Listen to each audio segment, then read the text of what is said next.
이수연의 애프터 출발합니다. 이번 주 금요일 마지막 장이고요. 오늘 세 가지 테마 준비했습니다. 반도체 그리고 로봇, 마지막으로 우크라 재건주가 다시 급부상하고 있습니다. 세 가지 키워드 먼저 알아보기 전에 일중 흐름부터 보도록 하겠습니다.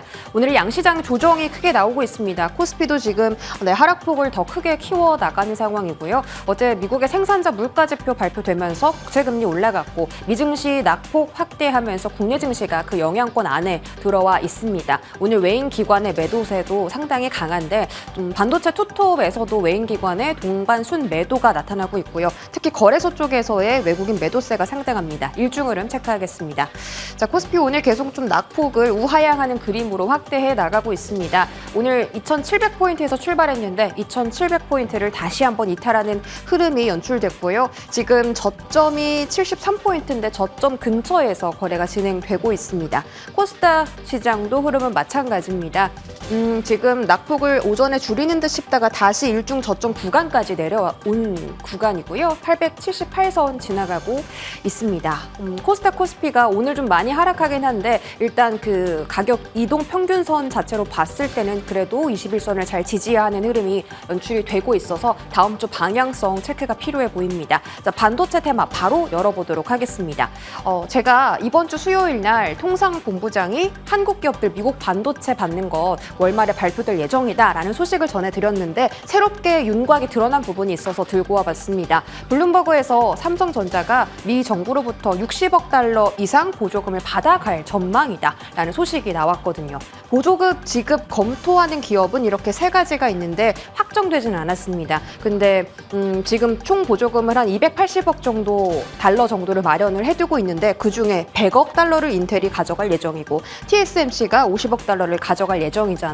그럼 총 남은 금액이 130억 달러입니다. 그 안에서 삼성전자가 60억 달러 정도를 가져갈 수 있다라는 거죠. 거의 절반 가까운 금액인데 사실 그 바이든 정부가 11월에 대선을 앞두고 있다 보니까 자국 기업보다 해외 기업에 보조금을 더 많이 퍼주면 국민들의 시선이 따가울 수도 있잖아요. 그래서 조금 더 자국 기업을 좀 더 편애하는 그런 쪽으로 결과가 나올 수도 있겠다라는 이야기 있습니다. 그래서 삼성전자가 조금 더 투자 계획을 늘릴 수도 있다는 이야기도 있고요. 삼성전자는 텍사스에 지금 공장을 짓고 있는데 SK 하이닉스는 아직 그 공장 부지도 정해지지가 않아서 공장 착공에 들어가면 그때 이제 보조금을 받을 수 있는 걸로 확인이 되고 있습니다. 삼성전자가 보조금 얼마 받을 수 있는지 이슈도 한번 계속 체크해드릴게요. 다음 화면 보겠습니다. 오늘 반도체 종목들 조정 크게 나오는 가운데 그래도 살아남는 종목들 들고 와봤습니다. DIT나 가온칩스 같은 종목은 오전장 탄력을 더 유지하면서 가온칩스도 상승분을 조금 더 늘려가는 흐름이 연출됐는데요. DIT는 SK 하이닉스향 어닐링 장비주고 3분기부터 납품 시작합니다. K스택은 지난주쯤이었나요? 전해드렸었던 적이 있는데 삼성전자가 후면 전력 공급을 상용화한다라고 했더니 K스택이 급부상하면서 주가가 크게 오르기 시작했죠. 사실 작년부터 주가가 2배 이상 상승한 종목이기도 합니다. 국내 유일하게 CMP 장비를 만드는 기업이고 슬러리라는 소재까지 같이 생산을 하고 있는데 이게 반도체 수요가 직결되기 때문에 AI 수요, 반도체 수요 올라가면 CMP 장비 수요도 같이 올라갈 거다라는 전망이 나오고 있습니다. 자, 그리고 가온칩스는 지금 목표 주가가 15만 원에 달하는 리포트가 나왔거든요. 지금 주가 구간이 한 12만 원 정도인데 앞으로 업사이드가 3만 원 정도 더 열려 있다라는 거죠. 계속 성장하고 있고요. 삼성전자의 든든한 그 디자인하우스 파트너십 관계인 거는 여러분들 다 알고 계실 겁니다. 그리고 최근에 그 ENM 공정을 수주를 최초로 했기 때문에 중국에서 그리고 일본에서 입지가 점점 더 커지고 있다라고 합니다. 그리고 투자도 계속 확대를 하고 있기 때문에 가온칩스가 작년에는 사실 그 개발 비용에 대한 그런 부분이 많이 들어갔는데 올해는 하반기에 양산을 시작하면 양산 매출이 확대될 거다라는 소식이 나오고 있기 때문에 가온칩스가 정말 15만 원까지 갈지는 한번 좀 지켜보시면 좋을 것 같아서 들고 왔고요. 다음 화면 보겠습니다. AI 소프트웨어 쪽도 분위기가 오늘 좋아요. 솔트룩스가 갑자기 22% 오늘 급등하는 흐름이 연출되기도 했죠. 갑자기 왜 떴을까? 좀 이슈를 찾아보니까 솔트룩스가 작년 8월에 루시아라는 거대 언어 모델을 개발을 했습니다. 근데 그 거대 언어 모델이 그 언어 모델을 평가하는 그 플랫폼에서 1위를 달성했다라고 하더라고요. 여기 보면 솔트룩스 루시아라고 해서 77.74 다른 언어 모델이랑 그렇게 많이 차이는 안 나는데 1등을 했다라고 하고요. 그리고 올해 솔트룩스가 AI 컨퍼런스에서 새로운 루시아를 뛰어넘는 LLM을 공개하겠다 이런 이야기가 있었습니다. 다음 화면 보겠습니다. 수요일에도 그 AI 소프트웨어 기업들이 매출을 잘 내고 있다라는 부분 소개를 해드렸었는데 조금 더 구체적으로 가져와 봤어요. 한글과학 컴퓨터, 더존 비전, 폴라리스 오피스 이 세 가지 소프트웨어 기업들이 가장 이제 실적도 좋고 영업이익도 튼튼하게 가져가는 종목들이었고 이제 어떤 이슈가 있는지 어떤 AI 쪽 모멘텀이 있는지도 같이 빨간색으로 적어봤습니다. 그런데 매출이 좀 탄탄해도 영업이익 자체는 좀 손실을 보는 기업들도 있었습니다. 이스트소프트 있었고요. 영업이익이 감소했습니다. 그리고 반대로 적자에 좀 허덕이는 종목들 솔트룩스 그리고 코난 테크놀로지였습니다. 솔트룩스는 이게 작년에 신사업 추진 비용 때문에 이렇게 영업 적자가 난 거다라고 하긴 했는데 올해 하반기부터 LLM 토대로 매출 회복할 수 있는지 보시면 좋을 것 같고요. 코난 테크놀로지도 좀 지켜보실 필요가 있겠습니다. 이렇게 AI 소프트웨어가 다 돈을 잘 버는 것이 아니라는 점도 염두에 두시면 좋겠고요. 자, 다음 테마 넘어가서 보도록 하겠습니다.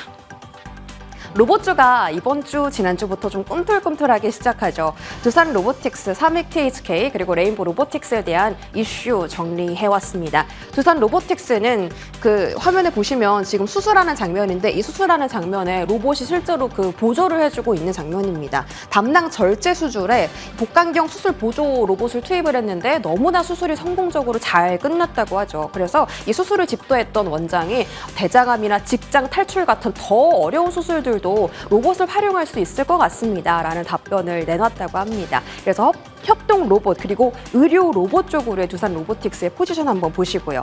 삼익 THK는 오늘 주가가 정말 크게 올랐습니다. 이쪽은 HBM이랑 좀 직결이 됐어요. HBM 시장이 확대되면서 웨이퍼 이송 로봇의 매출이 4배나 급증을 했다. 웨이퍼라는 그 반도체 소재 자체가 부품이 너무 좀 연약하다 보니까 사람이 운반하는 것보다 로봇이 운반하는 게 더 안전하다고 해요. 그래서 이쪽에 대한 매출이 급증하고 있고 또 LM 가이드라는 그 필수 부품도 국내 점유율 거의 절반 가까이 차지하고 있는 삼익 THK입니다. 마지막으로 레인보 로보틱스 오늘 나온 소식인데요. 한국항공우주의 그 전투기의 협동 로봇을 투입하기로 계약을 체결했다라는 건데 이게 세계 최초라고 합니다. 그래서 뭐 방산 쪽으로도 모멘텀을 안아가는 레인보 로보틱스 한번 보시고요. 다음 화면 보겠습니다. LG전자가 찜한 엔젤 로보틱스 상장, 이제 코앞입니다. 엔젤 로보틱스 때문에 사실은 로봇주에 대한 수급이 조금 꿈틀꿈틀 거렸다고 해도 과언이 아닙니다. 공모가가 2만 원으로 확정되면서 예상치를 크게 뛰어넘었고요. 그리고 기관 투자자 쪽의 흥행도 성공하면서 엔젤 로보틱스 상장하면 로봇주 섹터 전반적으로 다 수급이 들어오는 거 아니냐 이런 이야기가 나오고 있습니다. 실제로 꿈틀꿈틀 거린 로봇주가 좀 꽤 많았고요. 지금 유일 로보틱스도 다시 바닥에서 강하게 우상을 하는 중이고 로보로보, 로보스타, 유진로봇처럼 최근에 기간주 좀 오래 겪었던 종목들도 슬금슬금 올라오는 움직임이 있는데 과연 엔젤 로보틱스가 상장하고 나서 그 힘이 더 커질지는 지켜보셔야 할 필요가 있겠죠. 엔젤 로보틱스 3월 26일 상장입니다. 로봇주 흐름 한번 체크해볼까요? 자, 지금 시간대 로봇주 흐름은요. 솔트룩스도 로봇주로 들어가네요. TPC, 아진엑스텍, 두산까지 좋은 흐름 보여주고 있고 그 협동 로봇 말고도 로봇 안에 들어가는 부품 관련주까지 지금 시세가 같이 나오고 있네요. 두산 같은 경우는 좀 저PBR로 들어가거나 반도체로도 좀 엮이기 때문에 이쪽은 시세를 좀 보셔야 할 필요가 있겠습니다. 마지막 테마 빠르게 확인하겠습니다. 우크라이나 재건주가 다시 급부상하고 있죠. 종전 협상 이야기가 나온 순간부터 재건주가 2월 중순부터 좀 꿈틀거리다가 오늘은 큰 소식 한 건 때문에 전반적으로 좀 강한 시세가 나왔습니다. SG가 우크라이나와 같이 좀 손을 잡을 거라고 하죠. 제목이 빠졌네요.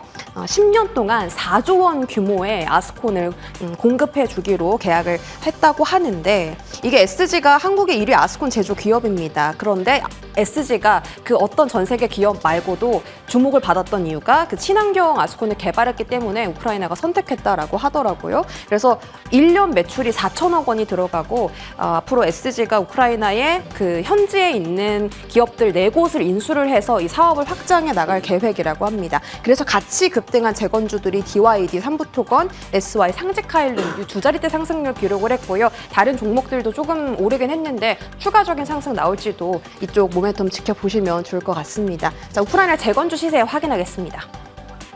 네, SG는 어제도 22% 급등했고 오늘 추가적으로 상한가 갔는데 추가적으로 더 점프를 할 수 있을지 좀 보셔야겠습니다. 힘이 굉장히 좋거든요. DID는 21%, 삼부토건은 12%, SY는 오늘 음봉 전환했네요. 앞으로 이쪽으로 수급이 쏠릴지 다른 종목들도 낙수효과 가져갈지 체크해 드리도록 하겠습니다. 브리핑 여기까지 전해드렸습니다.